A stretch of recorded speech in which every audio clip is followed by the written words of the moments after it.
in Operation Desert Storm, Operation Iraqi Freedom. Please welcome former Congress member Allen West.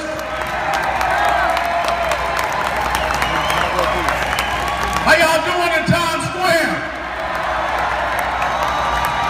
Hey, look at here. I'm not one of these highly educated, easily speaking, kind of intellectual guys. I'm a U.S. Army combat paratrooper. And this is what I want to say. This is the simple message that we should be sending to Iran. When Iran stands up and they chant death to America, all we need to say is, you first.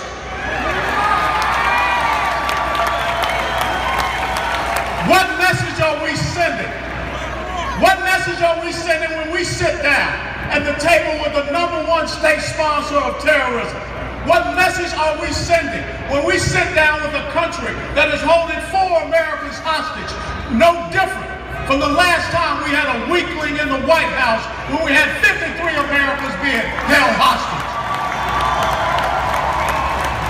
What message do we send when we create this false narrative about either we sign this piece of paper that just the same meant nothing to Adolf Hitler, it means nothing to the Ayatollahs, or the only other alternative is to go to war? Well, let me tell you something.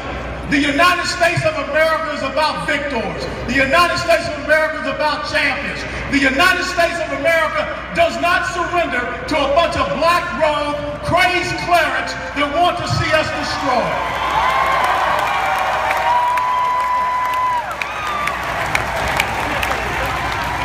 What does it say about us when we sit down and we sign an agreement with a country like Iran so that they can become an economic power, so that in 5 to 8 years, when the UN arms embargo is taken away, they can become a military power, and then in 10 to 15 years, they will become a nuclear power.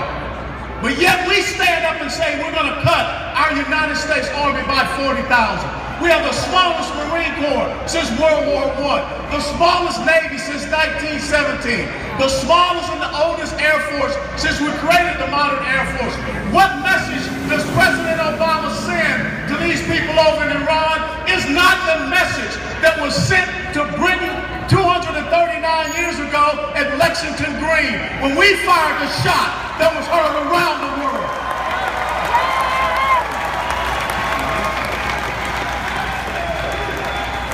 What message does it say to radical Islamic terrorists when we have people that go and kill our unarmed men and women at recruiting stations, at reserve component stations here in the United States of America, and we can't figure out if the kid was depressed, if the kid was on drugs? Well, hell no, he was a dadgum terrorist. That's what he was.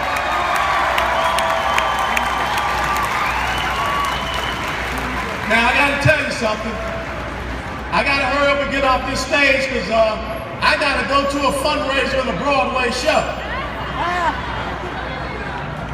What type of commander-in-chief do you have when Americans have lost their lives on our soil, and it's more important to come up here and take in a plane than go to Chattanooga, Tennessee and lower the flag half-mast over the White House?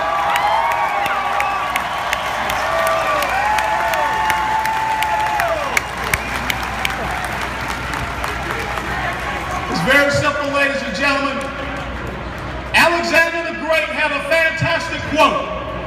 And he said, I would not fear an army of lions if they were led by sheep, but I would fear an army of sheep if they were to be led by a lion. This great nation is a nation of lions that is currently being led by the greatest of sheep that we have ever seen in our 239 years of existence.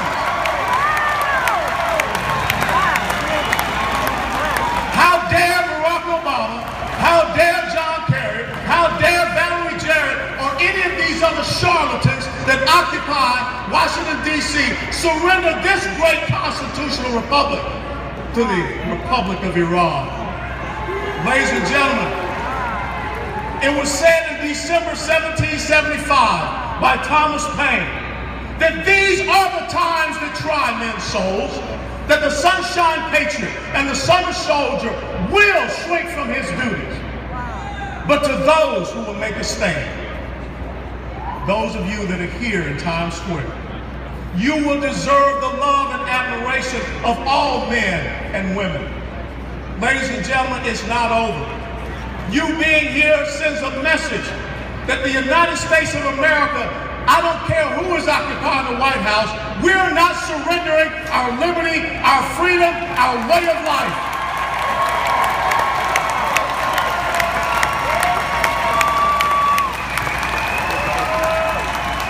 I want President Barack Obama to know one thing. You may say that you have done something that no one else has ever done. You know why no one else has ever done it? Because it's a damn stupid thing that you just did.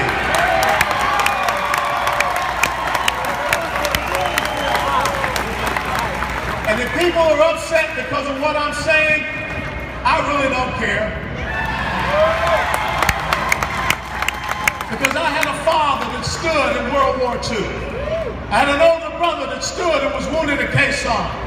I gave 22 years of my life to make sure that that great beacon of liberty, freedom, and democracy continues to stand. And I have a nephew, I have friends that are still serving on the front lines. And my commitment is to the oath that I took on 31 July 1982 to support and defend the Constitution of the United States of America against all enemies, foreign and domestic, and to bear true faith and allegiance to the same. It's not for anybody's historic event.